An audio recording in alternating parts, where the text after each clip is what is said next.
paz do Senhor, queridos professores. Muito bom tê-los aqui. Estamos nós aqui agora com o início do quarto trimestre.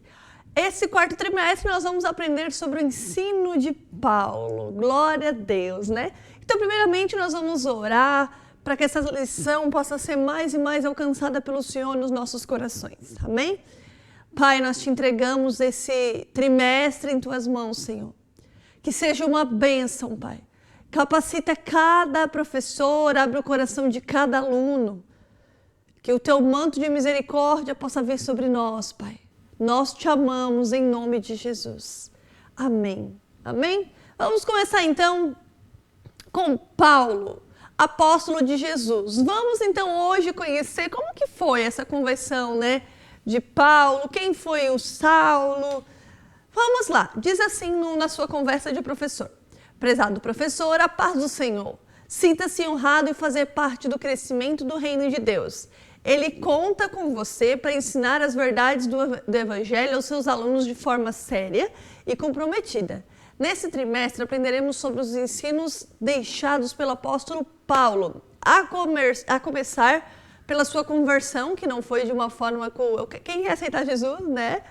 Como era chamado, estava a caminho de Damasco com cartas escritas pelos sacerdotes que autorizavam a perseguir. Ele tinha esse alvará. Ainda na estrada de Damasco, Saulo foi surpreendido em um encontro que mudara para sempre a sua vida. Vamos começar então. Comece então com um momento de oração. Você chama seus alunos lá. Vamos começar orando? Faça uma roda de oração com eles. Ore pelos familiares, visitantes, lembre da caixa de oração, lembre do caderno de oração, questione eles sobre os momentos de oração em casa. Vocês estão orando, né? Como é que tá lá a oração, seus pedidos? Também não esqueça do momento do louvor. Louve com todos juntos, faça um cronograma com os alunos que possuem o desejo de louvar, leve a letra do hino. Lembre que o momento do louvor é um momento particular, é você e Deus.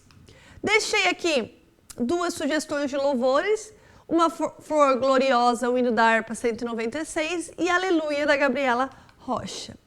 O plano de frequência, lembre a importância de eles estarem ali. Faça a chamada, que bom que você veio, você é importante de estar aqui. Também nesse trimestre, faça um X na lição, naquele mapa, faça um X na lição que foi aplicada. Qual é o objetivo dessa lição de hoje? Apresentar a história da conversão do apóstolo Paulo a partir do encontro com o Senhor no caminho para Damasco.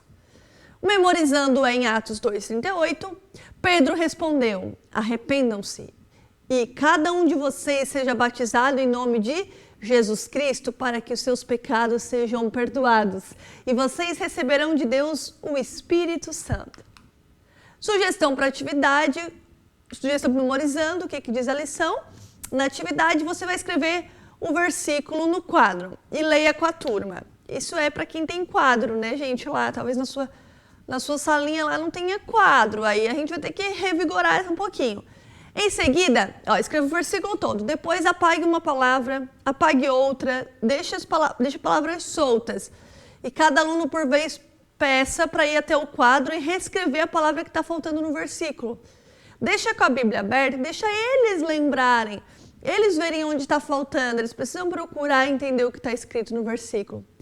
Para recebermos o dom do Espírito Santo, assim como Paulo recebeu, precisamos demonstrar arrependimento. Isso significa confessar o nosso pecado ao Senhor e deixar de fazer. Querido professor, é muito importante lembrar que não é só perdão, Senhor, eu pequei, perdão, Senhor. Perdão quer dizer me perdoa por aquilo que eu fiz e estou disposto a não fazer mais. Deixar, só pedir perdão e repetir é um mero remorso, uma mera desculpa. É a mesma coisa que cair um lápis e pedir desculpa, né? A dinâmica da sala do professor, você vai reservar o momento da aula e propõe aos alunos que eles escrevam cartas. Como o apóstolo Paulo ele foi um grande evangelista, né? Um grande ganhador de almas da palavra do Senhor, eles vão ir nessa mesma vertente. Então você vai pedir para eles escrever cartas com o objetivo de que as pessoas vão ser alcançadas através daquela carta. Peça para eles que Deus vai direcionar eles a escreverem essas cartas, né? Com frases evangelísticas, por exemplo, Jesus morreu em seu lugar, Jesus é o caminho, a verdade e a vida, ninguém vem ao Pai a não ser por mim. E depois de todos escreverem essas frases evangelísticas, você peça para cada um orar pelo seu papel, pela sua carta, e peça para o Senhor direcionar onde vai deixar essas cartas, né? Aí depois dali, quando finalizar toda a lição, quem sabe tira aquele 10 minutinhos para ir na rua, coloque na caixa do correio, se não tiver na caixa do correio, coloque embaixo do portão, né? Isso também é forma de evangelizar. Eu lembro que quando eu estava na faculdade, quando eu fazia faculdade, antes de terminar, eu deixava dentro do banheiro. Eu fazia cartas, à mão mesmo, para a pessoa entender que foi diretamente para ela, não foi algo que eu copiei, né, e só mandei lá no Xerox, e deixava no banheiro. Quando a pessoa, com a tampa baixada, a carta ali em cima, e quando a pessoa ia lá fazer suas necessidades, ela ficava lendo a carta, né? Eu lembro um dia de um testemunho de uma menina que eu li, e eu nunca botei a minha assinatura, nunca botei meu nome. E aí eu fiz isso durante um bom tempo. E aí eu lembro que um dia no Facebook, naquela época eu usava mais Facebook, né? Ela escreveu, gente, vocês não acreditam, eu estava afastada do caminho do Senhor e hoje eu li uma carta no banheiro da universidade e aquela carta mexeu comigo e voltei aos caminhos do Senhor. Então, assim, alcança onde a gente não imagina. Explorando as Escrituras, nós vamos começar então. O que quer dizer tudo isso que a gente está falando, né? Atos 9, 1 a 31, esse é o texto bíblico. Você lê com eles, não esquece. O início da história da igreja foi marcado por muitas conversões. E glória a Deus, né? As pessoas recebiam o Espírito Santo e ficavam admirados com os milagres que eram realizados por meio da pregação da palavra de Deus. Porém, os discípulos de Jesus estavam com medo, porque um certo fariseu chamado Saulo de Tarso continuava a perseguir e ameaçar os cristãos. Olha aqui na figura 1.1, ó. Os cristãos com medo, por quê? Porque ter medo é normal. Ter medo não é pecado. Só se torna ruim quando o medo te paralisa. Porque medo é um sentimento. Medo é natural do ser humano, né? Então, tava lá os cristãos com medo porque existia esse Saulo de Tarso, que ele tinha alguns alvarás para perseguir os cristãos. Até por amor a Deus, tá? Por quê? Porque ele não acreditava que Jesus era o Messias, eles ainda esperavam o Messias, eles achavam uma blasfêmia ter alguém que se chama Filho de Deus, né? Neste sentido. Então ele não acreditava, ele não sabia ainda quem era esse Jesus maravilhoso que a gente conhece. Certo dia, Saulo estava a caminho da cidade de Damasco e aí perguntei para os seus alunos qual cidade que era? Damasco. Peça para eles memorizar, para prender os crentes, né, cristãos, o que você quiser chamar. Quando foi surpreendido por uma forte luz que vinha no céu, ou seja, ele não conseguia mais nem enxergar. Os homens que acompanharam Saulo ficaram sem entender o que estava acontecendo. Ué, Saulo, tipo assim, essa luz aí, o que aconteceu aí contigo? O Saulo forte, o Saulo que estava obstinado, o que aconteceu que está aí caído no chão?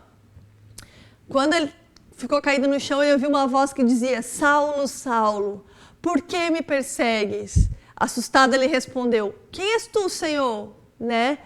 E sem ele poder enxergar ali, né? Ele falou, eu sou Jesus, a quem você tanto persegue. Olha na figura 1.2. Ó, a luz muito forte, ele caído no chão. Quem é? Quem é essa voz? Quem és tu? Eu não estou conseguindo ver nada. Eu sou Jesus, a quem tu tanto persegue. Naquele momento, Jesus se revelou para Saulo e o mostrou que ao perseguir cristãos, na verdade, ele fazia isso contra o próprio Cristo. Ele perseguir cristão, ele não estava adorando a Deus, ele estava perseguindo.